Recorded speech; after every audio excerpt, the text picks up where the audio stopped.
అన్నయ్య గారు, పెళ్ళి మాత్రం చాలా ఘనంగా జరగాలి. ఒక పెద్ద ఫంక్షన్ హాల్ బుక్ చేయండి. పెళ్లి భోజనాల్లో కనీసం 100కి పైగా భోజనాలు ఉండాలి. లేదంటే మాకు మాట వచ్చేదు అని అంటుంది పెళ్ళికొడుకు తల్లి కృష్ణవేణి. అదేంటి చెల్లమ్మ, పెళ్ళి ఎలా జరిగిందో చూస్తారు, అలాగే ఒక 10 వంటకాలు ఉంటే సరిపోతుంది. మరి 100 రకాల వంటకాలు ఎందుకమ్మా చెల్లమ్మ అని అడుగుతాడు పెళ్లి కూతురు తండ్రి వెంకటయ్య.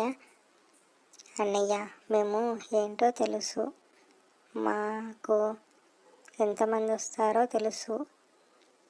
మావాడు ఫ్రెండ్స్, మీరు మా వీడియోస్ని చూస్తున్నారే తప్ప లైక్ చేయడం లేదు ఫ్రెండ్స్. చూసేవాళ్ళు ఒక లైక్ చేస్తే మాకు సపోర్టివ్గా ఉంటుంది. ప్లీజ్ లైక్ చేయండి. సాఫ్ట్వేర్ ఇంజనీర్ వాడు ఇప్పటికే 13 దేశాలు తిరిగాడు. అక్కడున్న స్నేహితులందరూ కూడా పెళ్ళికి వస్తున్నారు. అలాగే మా కుటుంబం చాలా పెద్దది. దగ్గరగా 1000 మంది పైగా మా చుట్టాలే వస్తారు. ఇంకా ఊర్లో 500 మంది ఉంటారు.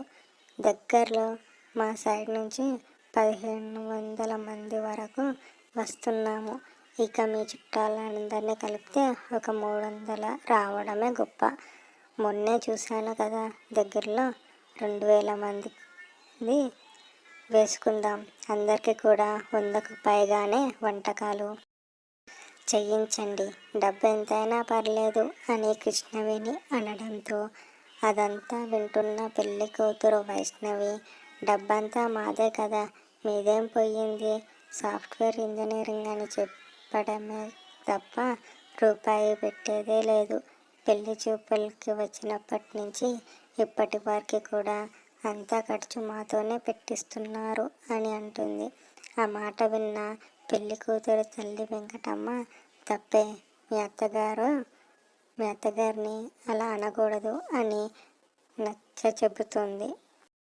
వెంకటయ్య, అమ్మ చెల్లమ్మ, మరి 100 వంటకాలంటే వేస్ట్ అయిపోతాయమ్మా అని చెప్తే, అలా కాదండి, మీరు చేయించాలి అని మొండికేసేసరికి, అలాగే చెల్లమ్మ, మీ ఇష్టమే నా ఇష్టం, అలాగే చేయిస్తానులే అని చెప్పడంతో అక్కడి నుంచి వెళ్ళిపోతుంది.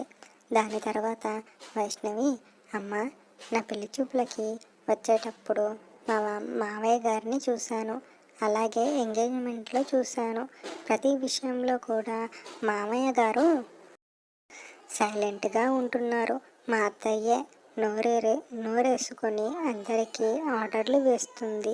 ఏంటమ్మా, మా అత్తయ్య, నాకు తెలిసి మా మామయ్య గారి నోరు మా అత్తయ్యే నొక్కేసి ఉంటుంది, అందుకే అతను మౌనంగా ఉండిపోయాడు అని నవ్వుతూ అంటుంది వైష్ణవి.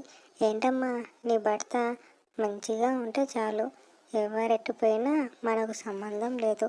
కానీ పెళ్లి చేసుకుని వెళ్ళేతున్నావు కాబట్టి అత్తని మామయ్యని మీ ఆయనని కూడా బాగా చూసుకోవమ్మా. ఫ్రెండ్స్, ప్లీజ్ లైక్ చేయండి ఫ్రెండ్స్.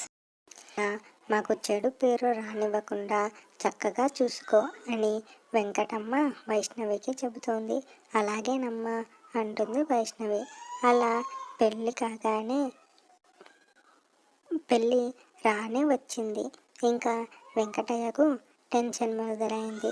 పెళ్లి కొడుకు తల్లి చెప్పిన విధంగానే పెద్ద ఫంక్షన్ హాల్ బుక్ చేశాడు. అలాగే క్యాంటీన్కి మంచి ఎక్స్పీరియన్స్ ఉన్న వంటవాడినే చూశాడు.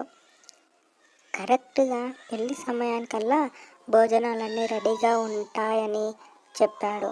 అలానే ఉదయాన్నే వచ్చి వంటలన్నీ మొదలుపెట్టారు.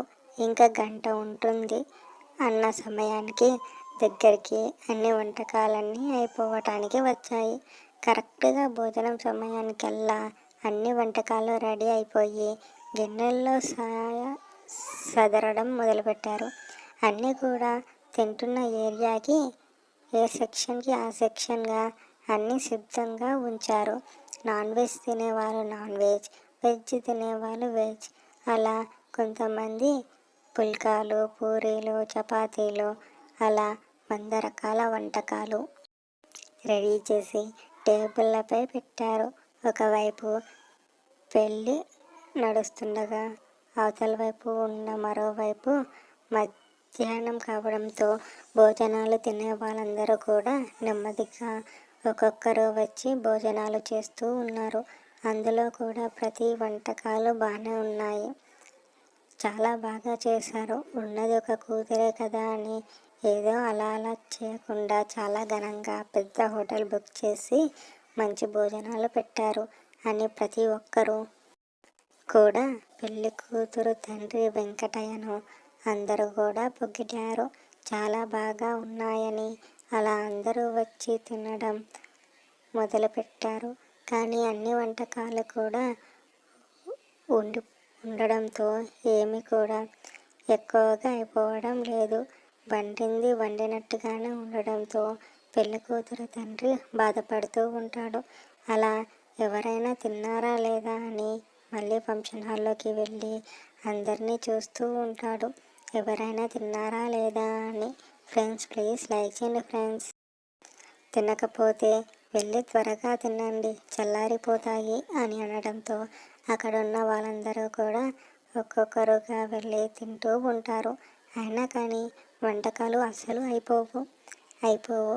ఇంకా ఆ బాధ తట్టుకోలేక పెళ్ళి కొడుకు తల్లి దగ్గరికి వెళ్ళి, చూడు చెల్లమ్మ, నీకు ముందుగానే చెప్పాను, ఇప్పుడు చూడు ఎలా మిగిలిపోయాయో, ఎవరు తినడం లేదు అని అంటే, మనం మాత్రం ఏం చేస్తామన్నయ్య, వండాలి అనుకున్నాము, వండాము, కానీ వాళ్ళు తినడం తినకపోవడం వాళ్ళ బాధ్యత కదా, మనం మాత్రం ఏం చేస్తాం అని ఘాటుగా చెప్పి అక్కడి నుంచి వెళ్ళిపోతుంది. ఇంకా చేసేదేముంది, అన్నీ ఎవరైనా తిన్నుంటే బాగానే ఉంటుంది, అనవసరంగా నేల పాలైపోతుంది అని బాధపడుతూ ఉంటాడు. అలా ఒక్కసారిగా క్యాంటీన్ అతన్ని గుర్తుకొచ్చి క్యాంటీన్ అతని దగ్గరికి వెళ్ళి, ఏవండి, నేను వంటకాలు వండడం కదా ఇంకా వంటకాలు మిగిలిపోయాయి కదా, పాడైపోతాయి, మీకు ఎవరైనా తెలిసిన వాళ్ళు ఉంటే వాళ్ళకి ఇచ్చి కొంచెం డబ్బు రిటర్న్ చేయిస్తారా అని అనడంతో, చూడండి, మేము ఒక 25 సంవత్సరాలుగా క్యాంటీన్ నడుపుతున్నాము, మాకు మిగిలిపోతే మేము అమ్ముకోము, మాకు దాదాపు ఒక 50కి పైగా అనాథాశ్రమాలు తెలుసు, అవి కూడా ఇలాంటి ఫంక్షన్ హాల్ పక్కనే ఉంటాయి, అలా మిగిలిపోయిన అన్నాలనేమి ఉంటే వాళ్ళకి ఇస్తాము, వాళ్ళు ఎంతో సంతోషంగా తీసుకుంటారో తెలుసా. అలాగే ఆ రోజు వాళ్ళకి భోజనం పెట్టిన వారి పేరు బోర్డు పైన ఎవరైతే అన్నం దానం చేస్తారో వాళ్ళ పేరు, మళ్ళీ ఫంక్షన్ చేస్తారో ఆ ఫంక్షన్ పేరు అవన్నీ బోర్డుపై రాసుకుంటారు. అంతగా మాపై మీకు నమ్మకం లేకపోతే వాళ్ళు రాసాక ఆ బోర్డు పైన రాసిన పేర్లు మీకు వాట్సాప్ చేస్తాను అని చెప్పడంతో వెంకటయ్య చాలా సంతోషిస్తాడు. అలా కూతురు పెళ్ళి అయిపోవడంతో సంతోషంగా వాళ్ళ జీవితాన్ని ముందుకు సాగిస్తూ ఉంటారు. చూసినందుకు థ్యాంక్స్ ఫ్రెండ్స్. ఎవరైతే చూసారో కనీసం చూసిన వాళ్ళు లైక్ చేస్తే మా వీడియోకి, మాకు ఛానల్కి సపోర్టివ్గా ఉంటుంది ఫ్రెండ్స్. మీ నుంచి మేము ఆశించేది ఒక లైక్ మాత్రమే. సబ్స్క్రైబ్ చేయడం చేయకపోవడం మీ ఇష్టం, కానీ లైక్ మాత్రం చేయండి ఫ్రెండ్స్. Thank you all.